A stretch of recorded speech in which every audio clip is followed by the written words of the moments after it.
We're here at Highland Hill Farm on Route 313 in Fountainville, PA. I'm Bill Hurst doing the photography. I own the Highland Hill Farm.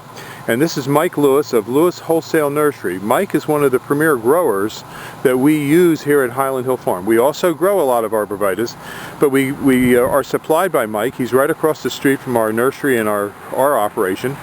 And Mike is an expert on raising arborvitaes. Mike went and graduated from the Longwood School in Chester County, Pennsylvania, and he's a premier grower in Pennsylvania, world-renowned grower. Now, I shouldn't say that, but that is the truth. Everyone in northeast Pennsylvania and the eastern seaboard who raises arborvitaes and nursery stock knows Mike Lewis here. So he's well known, and he's going to talk to you today about arborvitae trimming and how to trim them properly. And these are small arborvitaes, a Zebrina, green giant, and an emerald green. Okay, Mike. All right, what you want to do with your arborvitae is, when you prune them, you want to encourage them to have a single stem. Just one stem coming up out of the middle, like right here. What you want to do is knock back some of these extra stems. Here in the Northeast, we get a lot of wet, heavy snow, and if you have too many stems, they have a tendency to pull apart. Most of the time, they'll spring back, but sometimes you might get some breakage. So what we like to do is take the head shears and knock these tips back just a little bit, which will encourage a fuller, fatter plant, as well as keeping it up into a single stem. In school, we were always taught, when in doubt, cut it out. So you always want to, don't be afraid to take a little bit of foliage off the tree.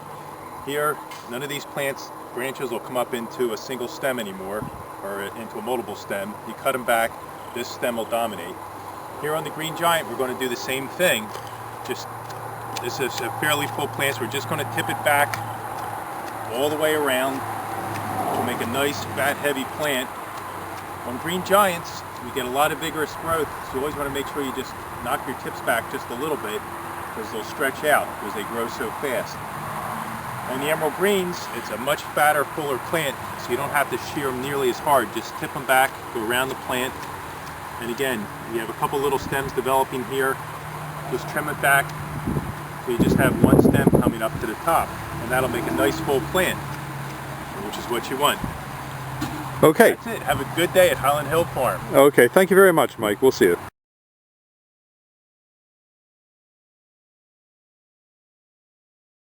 We're here at Highland Hill Farm, and this is my wife Marge. This is a 6-foot stake. This is what we're going to use to create a property line of Leland cypresses. These are our 4 to 5 foot Leland cypresses. And what we're going to do is show you how to make a hedgerow with these Leland cypresses and space them properly to get a good windbreak. Now, they can be spaced from 6 to 12 feet apart. We're going to just give a little demonstration here of how we set up a 6-foot spacing. First of all, we've taken some stakes and put them in the ground where we want to have the trees. You're going to usually put this tree about 5 feet away from a property line or some obstacle like a driveway or something like that where you want to have your windbreak and hedge. You put 2 stakes in the ground and you put a string down in between the 2 stakes. Then you can use other things like flags or stakes or things like that to mark where you're going to put the trees. What we do is we use a 6-foot post here. She sets the post down on the ground at the beginning. She sprays that. That's her first one. And sprays the next one. Sprays right on the dead center of the lines. Okay. Now when you dig, you'll be able to just dig a hole first using that center space. Dig a hole right around the hole where the white paint is.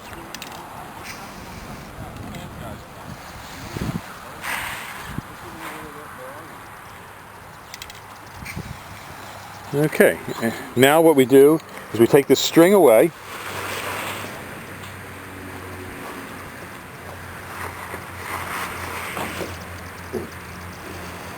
and place the trees where we're going to have them. These are very fast growing. These are on sale to the end of this month.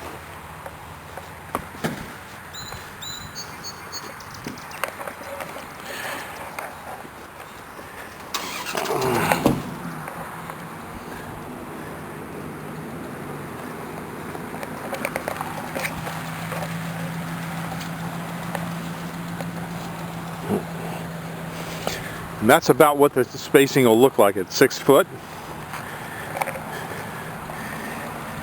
And as you can see, there's gaps there. The gaps are there because the tree needs space to grow. Now you can mulch down along that line, or if you want to get better fill, you can create a second row by taking one tree and doing another line and staggering it so that the trees are about 6 foot apart. And then you'll have an even tighter packing when you visually look at the trees. This gives you enough room to mow up and down the strips, and yet enough room for the tree to continue to grow. And these trees grow very fast, up to 3 feet a year. We have tens of thousands of them here at Highland Hill Farm. So give us a call at 215-651-8329. Thank you.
These are our 10 to 12 foot green giant, and as you can see, they're fairly tall and full all the way up. We have more over there, but this is about what they look like. And a lot of people have the green giants this height, and I'll show you another way they're grown. These are trimmed hard, so they're fuller up at the higher elevation. We have more over here. Again, these are the trimmed ones, 10 to 12 foot high. But there's a lot of them out there that are thinner at the tops that are sold. And that's like this. You can see how this one is a little bit thinner and these are a little bit thinner. So you could take your choice. Take it back over here. Show you these again.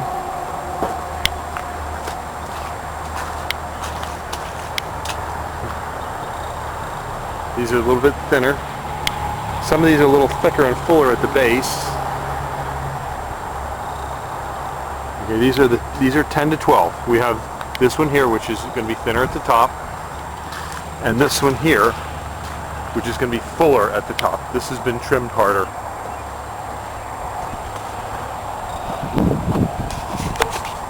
We're here at Highland Hill Farm on Route 313 in Fountainville, PA.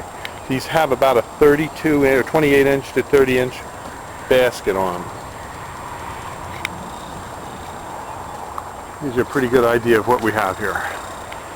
And they're quite large.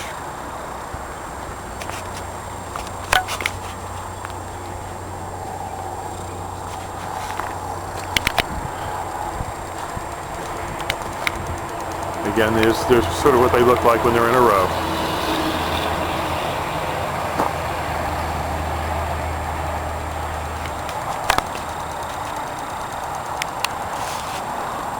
Thank you. Bye.